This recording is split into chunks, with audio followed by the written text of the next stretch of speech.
स्वागत है छात्रों। आज हम बीकॉम बीबीएम के सिलेबस के व्याकरण की चर्चा करते हैं।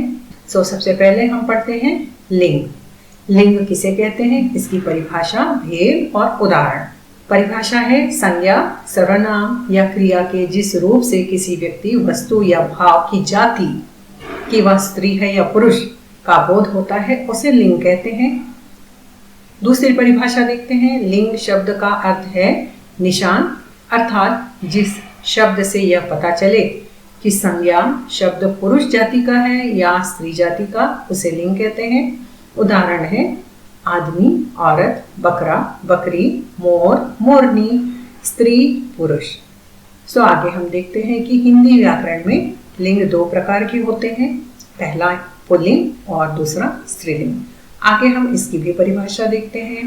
पुल्लिंग की परिभाषा हम लिखेंगे, वे शब्द जो पुरुष जाति का बोध कराते हैं पुल्लिंग कहलाते हैं, जैसे बैल, मोर, आदमी, घर, फूल, बालक, राम, व्यक्ति, उपकरण, लेखक, खटमल आदि।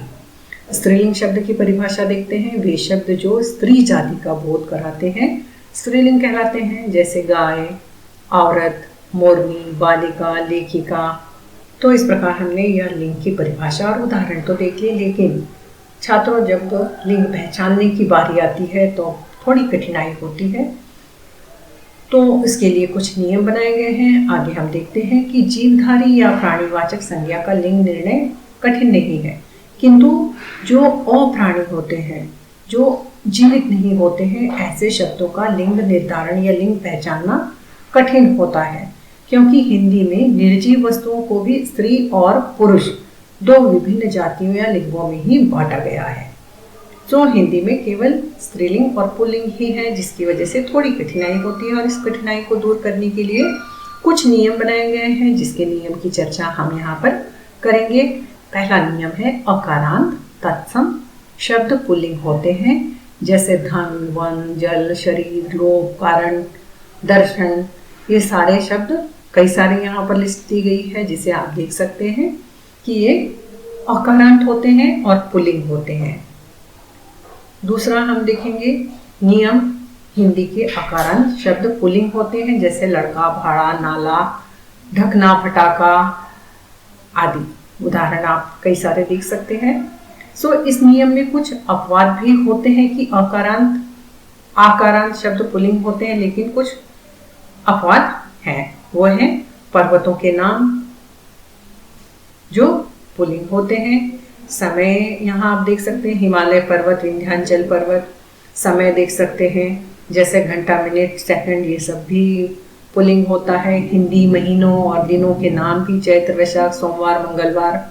और धातुओं के नाम भी पुल्लिंग होते हैं, जैसे सोना, चांदी, तांबा, पीतल आदि। इस प्रकार ये पुल्लिंग शब्दों की पहचान और उसके नियम हमने देख लिए। अब हम स्त्रीलिंग शब्दों की पहचान देखते हैं कि अकारांत, ईकारांत, ईकारांत, उकारांत तत्सम शब्द स्त्रीलिंग होते हैं।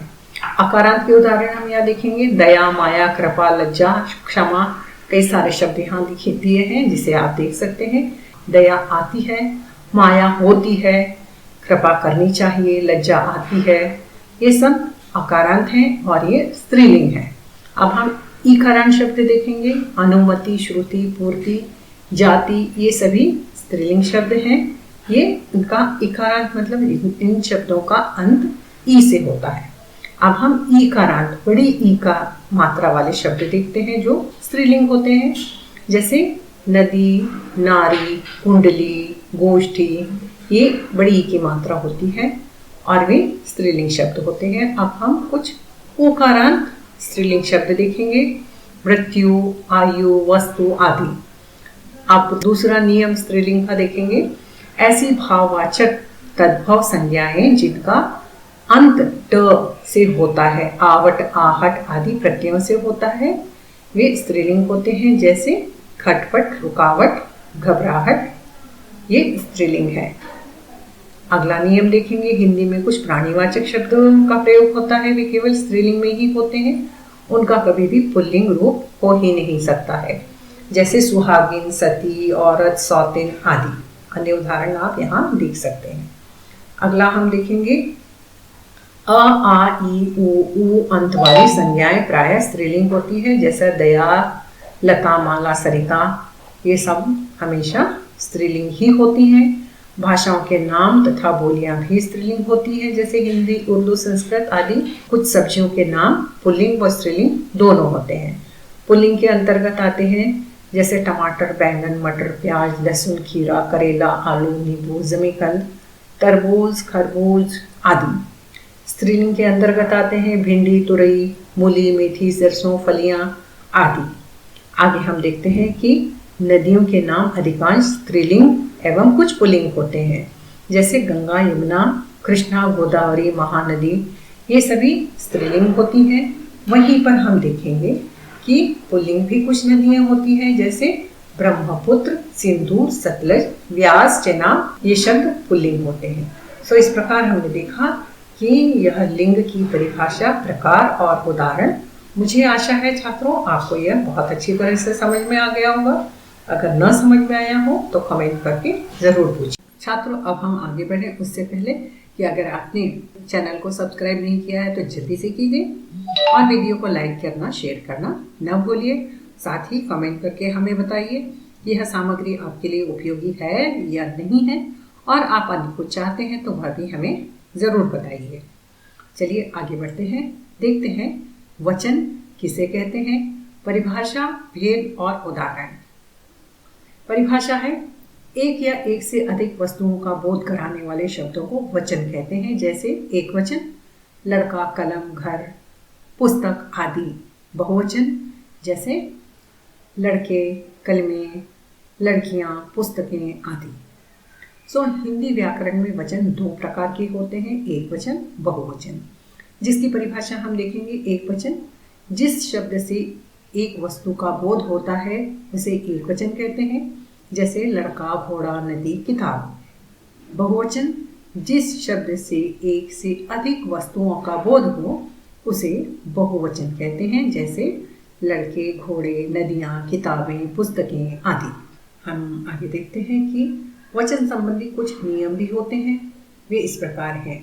प्रत्येक और हर एक शब्द सदैव एक वचन में रहता है, जैसे प्रत्येक मनुष्य हिंसा से सावधान रहता है, हर एक व्यक्ति बुद्धिमान होता है। ये दो शब्द हैं सदैव एक वचन के लिए प्रयोग होते हैं।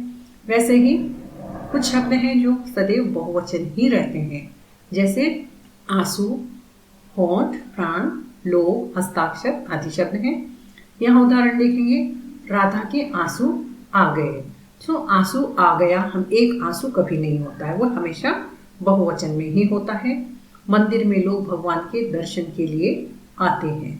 साहब के हस्ताक्षर अभी होने हैं। ये क्या है, ये शब्द जो है सदैव बहुवचन में रहते हैं।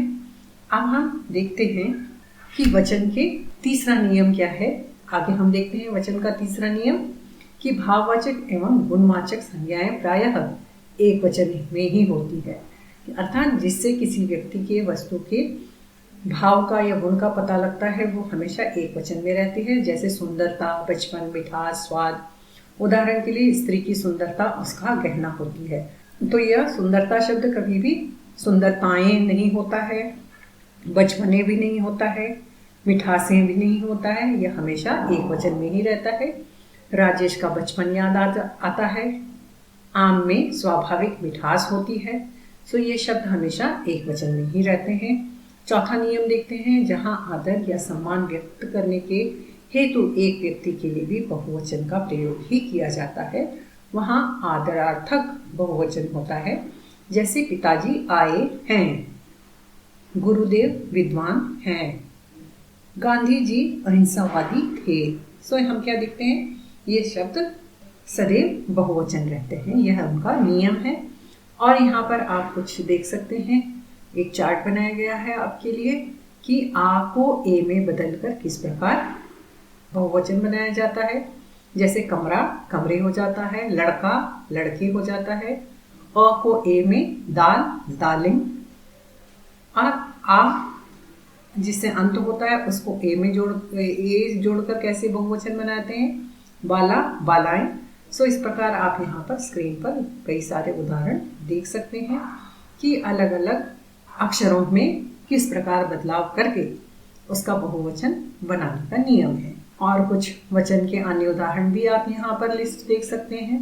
तो इस प्रकार हम देखते हैं छात्रों कि वचन क्या होता है, उसकी परिभाषा, प्रकार, भेद भी यहाँ पर पूर्ण होते हैं। चलिए अब हम आगे बढ़ते हैं तीसरे बिंदु की ओर, जो है कारक। कारक किसे कहते हैं, कारक के कितने भेद होते हैं। कारक हिंदी व्याकरण का प्रमुख अंग है। इसे संज्ञा पद परिचय के अंतर्गत पढ़ाया जाता है और कई प्रतियोगी परीक्षाओं में भी इसे संबंधित प्रश्न पूछे जाते हैं। हम जानेंगे कि कारक किसे कहते हैं और कारक के कितने भेद होते हैं।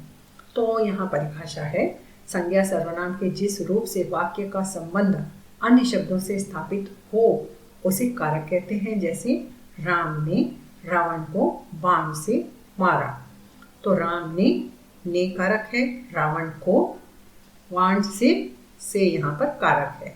दूसरे शब्दों में इसे यह भी कहा जा सकता है कि वाक्यांश के शब्दों में संबंध स्थापित करने वाले चिन्ह को कारक चिन्ह कहा जाता है। जैसे राम ने रोटी खाई, इस वाक्य में राम और रोटी के बीच ने संबंध स्थापित कर रहा है, अतः यहाँ ने कारक चिन्ह है। सो आगे आप देखेंगे यहाँ पर विस्तृत चार्ट बनाया गया है कि हिंदी व्याकरण में 8 प्रकार के कारक होते हैं। वे क्या होते हैं, उनके चिन्ह क्या हैं और वे किस प्रकार प्रभावित करते हैं, जिसे हम आगे उदाहरण के समेत समझेंगे। कि पहला है कर्ता कारक। वाक्यांश के जिस रूप से क्रिया करने वाले का पता चले कर्ता कारक कहलाता है। इसका विभक्ति चिन्ह है ने। जैसे राम ने खाना खाया, श्याम घर को गया।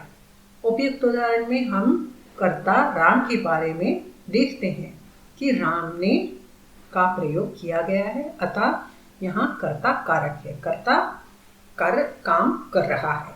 कर्म कारक क्रिया को प्रभावित करने वाले शब्द में कर्म कारक होता है। इसकी विभक्ति, इसका चिन्ह को है। को राम ने रावण को मारा। तो यहाँ पर हम क्या देखते हैं कि रावण क्रिया से प्रभावित हो रहा है, मारने की क्रिया से रावण प्रभावित हो रहा है। अगला है करण कारक। जिस साधन के द्वारा कर्ता अपनी क्रिया पूर्ण करता है उसे करण कारक कहते हैं। इसका विभक्ति चिन्ह है से और के द्वारा। जैसे राजा ने बाण से हिरण का शिकार किया, राम ने मोबाइल के द्वारा श्याम से बात की।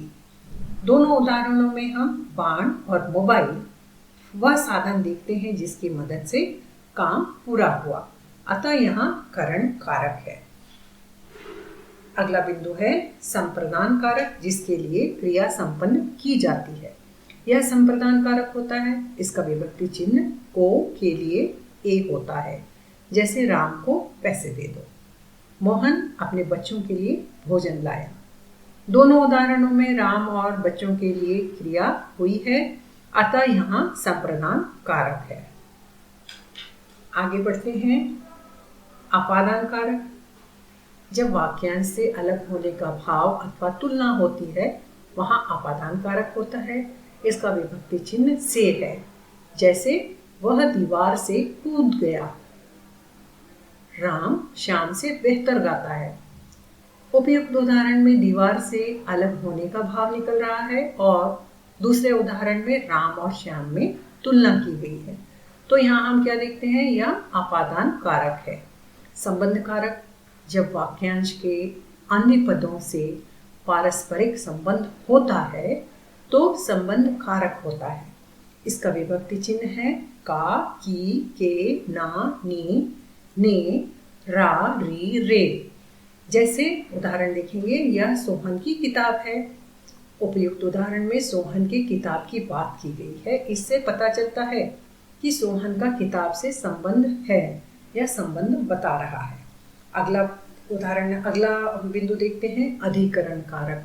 संज्ञा या सर्वनाम के उस स्वरूप को अधिकरण कारक कहते हैं जो क्रिया के आधार को सूचित करता है। इसका विभक्ति चिन्ह है में, पर। जैसे आइसक्रीम फ्रिज में रखी है, चाकू मेज पर रखा है। दोनों उदाहरण में और पर संज्ञा की स्थिति को दर्शाते हैं और यहाँ अधिकरण कारक होता है। अब हम अंतिम 8वां कारक देखेंगे, संबोधन कारक। संज्ञा या सर्वनाम के जिस रूप से किसी को बुलाने या संबोधित करने का भाव उत्पन्न होता है तो वहाँ संबोधन कारक होता है। इसकी विभक्ति चिन्ह है ए, हे, अरे, अजी, ओ। जैसे उदाहरण लेंगे, अरे यह क्या था? हे राम, यह क्या हो गया? हे ईश्वर, हमारी रक्षा करो। सो इस प्रकार हम क्या देखते हैं, यहाँ पर कारक की परिभाषा और भेद पूर्ण होते हैं कि कितने प्रकार के होते हैं और उनके उदाहरण क्या हैं। मुझे आशा है आपको अच्छी तरह समझ। चलिए अब हम आगे बढ़ते हैं। अगला बिंदु है हमारा विशेषण। विशेषण की परिभाषा, भेद और उदाहरण हम यहाँ देखेंगे। परिभाषा है, विशेषण वे शब्द होते हैं जो संज्ञा या सर्वनाम की विशेषता बताते हैं। ये शब्द वाक्य में संज्ञा के साथ लगाकर संज्ञा की विशेषता स्पष्ट करते हैं। विशेषण विकारी शब्द होते हैं एवं इन्हें सार्थक शब्दों के साथ बड़ा, काला, लंबा, दयालु, भारी, सुंदर, कायर, टेढ़ा मेढ़ा, एक, दो, वीर पुरुष, गोरा, अच्छा, बुरा, मीठा, खट्टा आदि विशेषण शब्दों के साथ कुछ उदाहरण यहाँ पर आप देख सकते हैं। और हम यहाँ अन्य उदाहरण देखेंगे। राधा बहुत सुंदर लड़की है। जैसा कि आपने ऊपर उदाहरण में देखा, राधा एक लड़की का नाम है। राधा नाम एक संज्ञा है। सुंदर शब्द उसका विशेषण है जो संज्ञा शब्द की विशेषता बता रहा है। चूंकि सुंदर शब्द संज्ञा की विशेषता बता रहा है, इसलिए यह शब्द विशेषण कहलाएगा। जिस शब्द की विशेषण विशेषता बताता है उस शब्द को विशेष्य कहते हैं।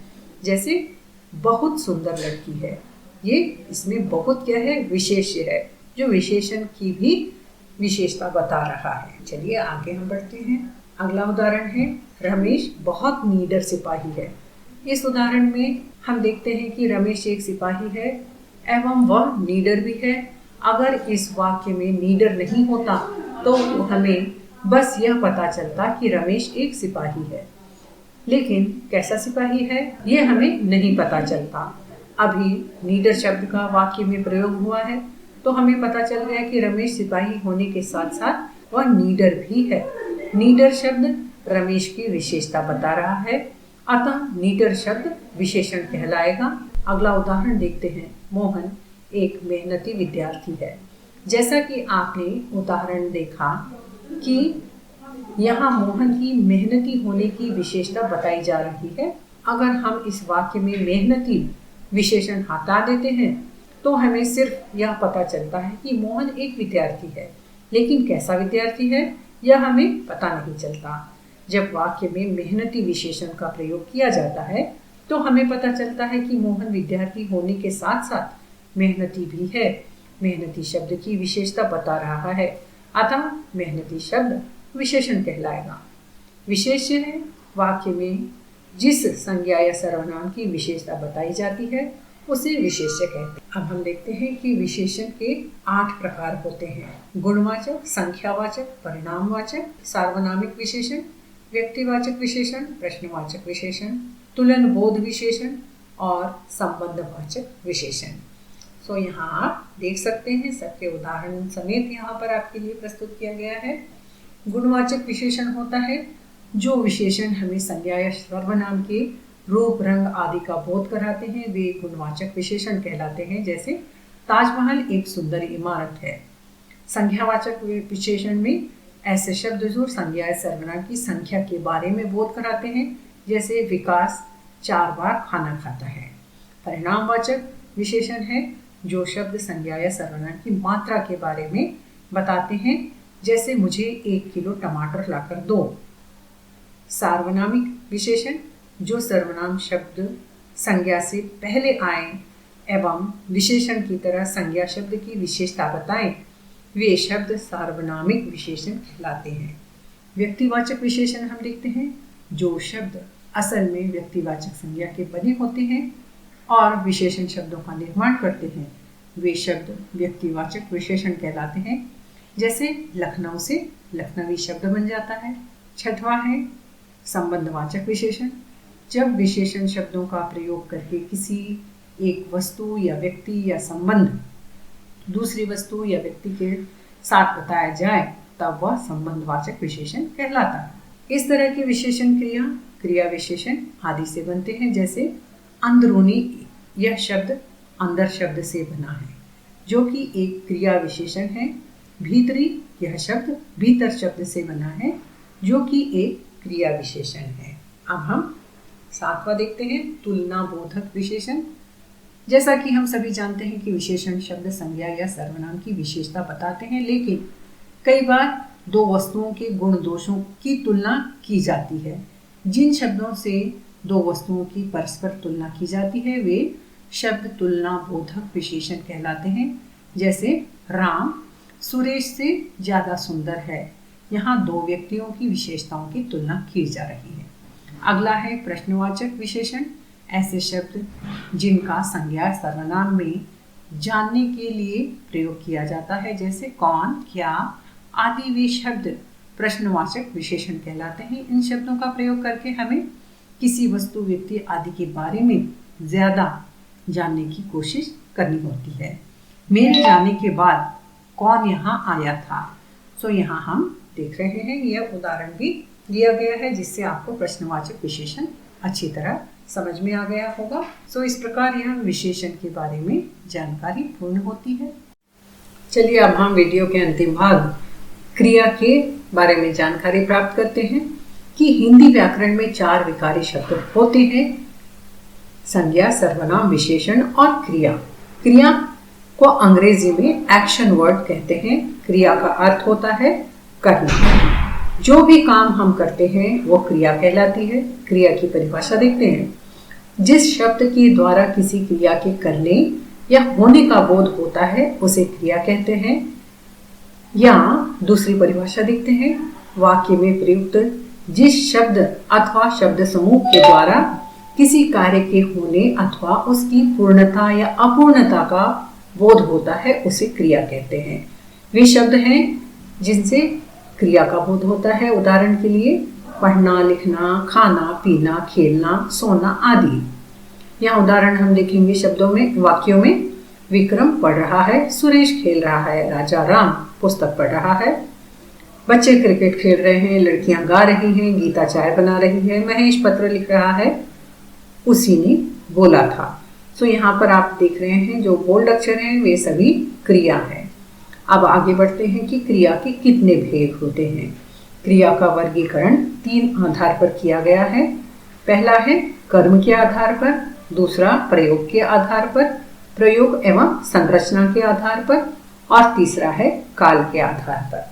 तो आगे हम देखेंगे कि यह तीनों प्रकार के, जिस आधार पर 3 प्रकार के क्रिया का वर्गीकरण किया गया है वे किस प्रकार हैं हम देखेंगे। यहाँ पर कर्म के आधार पर, तो कर्म के आधार पर हम देखते हैं कि कर्म के आधार पर भी 2 प्रकार की क्रियाएं होती है, सकर्मक और अकर्मक। सकर्मक क्रिया क्या होती है वह हम जानेंगे। वे क्रियाएं जिनका प्रभाव वाक्य में प्रयुक्त कर्ता पर न पड़कर कर्म पर पड़ता है उन्हें सकर्मक क्रिया कहते हैं। अर्थात कर्ता मतलब काम करने वाला, और क्रिया क्या है जिससे काम के होने का बोध होता है। तो काम कौन करता है? कर्ता करता है। कर्ता कर्म करता है, लेकिन सकर्मक क्रिया में जो प्रभाव है वह कर्म पर पड़ता है। आगे हम उदाहरण देखेंगे जिससे आपको अच्छी तरह समझ में आ जाएगा। सकर्मक क्रिया का अर्थ कर्म के साथ में होता है, अर्थात सकर्मक क्रिया में कर्म पाया जाता है। सकर्मक क्रिया 2 प्रकार की होती है।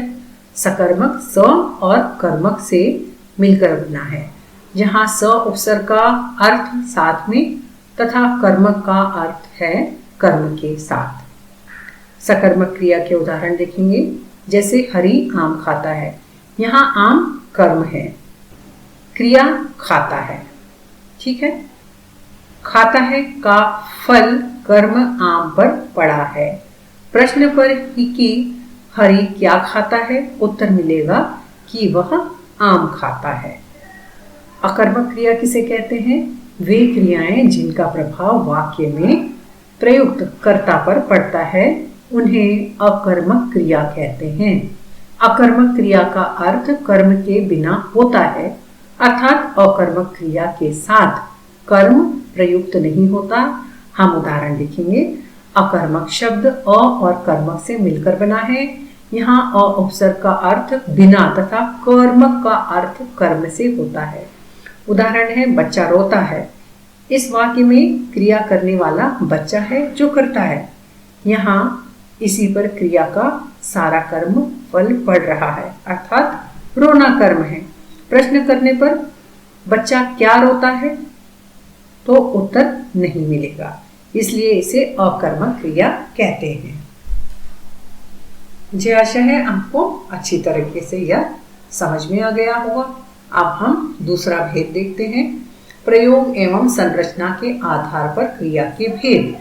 तो संरचना के आधार पर क्रिया के 5 भेद होते हैं। संयुक्त क्रिया, नाम धातु क्रिया, प्रेरणार्थक क्रिया, पूर्वकालिक क्रिया, कृदंत क्रिया। तो संयुक्त क्रिया क्या है? जब 2 या 2 से अधिक क्रियाएं मिलकर किसी पूर्ण क्रिया को बनाते हैं वे संयुक्त क्रियाएं कहलाती हैं। जैसे तुमने सांप को मार डाला, गीता पढ़ चुकी होगी। सो यहाँ पर हम क्या देख रहे हैं कि संयुक्त क्रियाएं हैं। नाम धातु क्रिया परिभाषा हम देखेंगे। जो नाम, संज्ञा, विशेषण और सर्वनाम शब्द धातु के समान प्रयुक्त होते हैं उन्हें नाम धातु कहते हैं। नाम धातुओं से जो क्रियाएं बनती हैं उन्हें नाम धातु क्रियाएं कहते हैं। जैसे झूठ, झूठ से बनता है झुठलाना। ठग, ठग से बनता है ठगना। शर्म, शर्माना। खर्च, खर्चना। तीसरा है प्रेरणार्थक क्रिया। परिभाषा देखेंगे।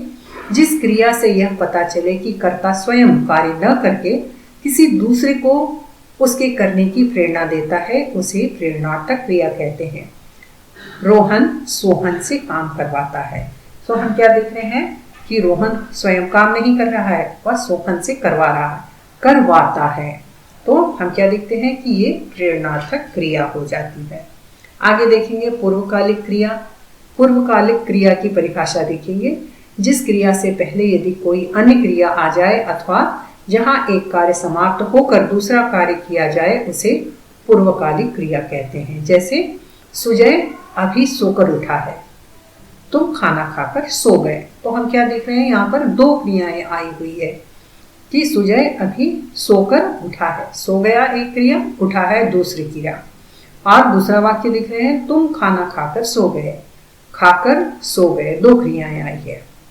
तो यह पूर्वकालिक क्रिया है कि जिसमें एक क्रिया समाप्त होकर दूसरी क्रिया की गई है।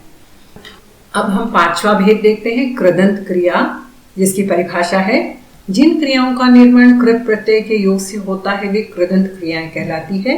वे क्रियापद जो क्रिया शब्दों के साथ प्रत्यय लगने पर बनते हैं उन्हें कृदंत क्रियापद कहते हैं। चल से चलना, चलता, चलकर। लिख से लिखना, लिखता, लिखकर। तो इसमें कृत प्रत्यय लगा हुआ है, कर प्रत्यय लगा हुआ है, जिसके कारण इसे कृदंत क्रिया कहा जाता है। तो इस प्रकार हम देखते हैं कि क्रिया के 5 भेद यहाँ पर पूरे होते हैं। तो इस प्रकार हम देखते हैं कि प्रयोग एवं संरचना के आधार पर 5 प्रकार यहाँ पर पूरे होते हैं। अब तीसरा भेद हम देखते हैं क्रिया का, जो है काल के आधार पर क्रिया का भेद। काल के आधार पर क्रिया के मुख्य 3 भेद हैं। पहला भूतकालिक, दूसरा वर्तमानकालिक, तीसरा भविष्यकालिक। भूतकालिक क्रिया वे क्रियाएं हैं जिनके द्वारा भूतकालिक क्रियाएं वे क्रियाएं हैं जिनके द्वारा भूतकाल में कार्य यानी कि क्रिया के संपन्न होने का बोध होता है, उन्हें भूतकालिक क्रिया कहते हैं। जैसे मयंक ने चाय सुबह में ही पी ली थी, बच्चों ने पुस्तक अध्यापक के आने से पहले ही पढ़ ली थी, राहुल ने पढ़ा होगा। अर्थात यह पुराने बीत चुका हुआ क्रिया का बोध करा रहा है। वर्तमान में आ जाएगा वे क्रियाएं जो किसी भी कार्य को वर्तमान में संपन्न होने का बोध कराती हैं, उन्हें वर्तमानकालिक क्रिया कहते हैं। जैसे राधा आम खा रही है, मतलब अभी वह कर रही है यह काम। वह जा रहा है, काव्य पढ़ रहा है, सो यह कार्य अभी हो रहा है। तीसरा भेद है भविष्यकालिक क्रियाएं। वे क्रियाएं जो भविष्य में होने वाले कार्य का बोध कराती हैं, उन्हें भविष्यकालिक क्रियाएं कहते हैं। जैसे दोनों भाई कल घूमने जाएंगे, बच्चों की परीक्षाएं अगले महीने से शुरू होंगी, टीना मीना के साथ बाजार जाएगी, कल हमारे घर में पूजा होगी। अर्थात वह भविष्य में कार्य होने की सूचना दे रहे हैं, जिसके कारण इसे हम भविष्यकालिक क्रिया कहेंगे। यह काल के आधार पर 3 भागों में बांटी हुई वर्गीकरण भी यहाँ पूरा होता है। तो इस प्रकार हम क्या देखते हैं छात्रों कि यह जो पाठ्य सामग्री मैंने आपको उपलब्ध कराई है वह आपके लिए उपयोगी होगी, और इसके अलावा आप अन्य कुछ जानकारी चाहते हैं तो हमें कमेंट सेक्शन में लिखिए, मैं ज़रूर आप लोगों के लिए उपलब्ध कराऊंगी। धन्यवाद।